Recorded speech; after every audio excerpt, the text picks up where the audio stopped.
Ils savaient qu'ils allaient mourir, mais ils ont préféré les regarder souffrir. De 1932 à 1972, aux États-Unis, des scientifiques ont infecté ou laissé des centaines d'hommes noirs vivre avec la syphilis, sans jamais les soigner. Pourquoi? Juste pour observer comment la maladie détruit un corps, lentement, cruellement. Pas de traitement, pas d'aide, juste des notes dans un carnet. Et tout ça, au nom de la science. On a appelé ça l'expérience de Tuskegee. Si tu trouves ça révoltant, écris justice en commentaire. Ce n'est pas une rumeur. C'est réel, documenté et assumé par l'État américain. 40 ans plus tard, des familles détruites, des générations brisées, et aujourd'hui encore, la méfiance envers la médecine est bien là. Et franchement, qui peut leur en vouloir? Partage cette vérité pour qu'on n'oublie jamais. Année 1960. Officiellement, l'Afrique francophone devient indépendante.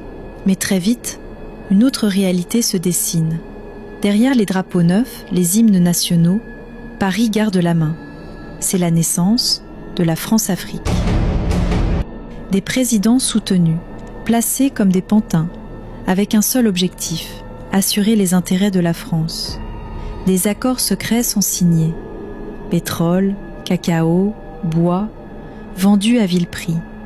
La monnaie, le franc CFA. Les ports, Bolloré. Des centaines de vols non référencés. Les valises, remplies de milliards, prêts pour alimenter une corruption tentaculaire des élites africaines. Les bases militaires seront implantées, officiellement pour la coopération, mais en réalité, pour protéger les intérêts français.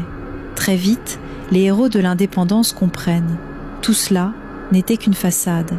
Certains se lèveront par amour pour leur pays respectif, mais ils seront automatiquement traqués puis assassinés, parfois même avec l'aide de leurs propres frères d'armes. Aujourd'hui encore, le système continue. Il se transforme, il s'adapte. On l'appelle le néocolonialisme. Les logiques n'ont pas disparu, elles ont juste changé de visage.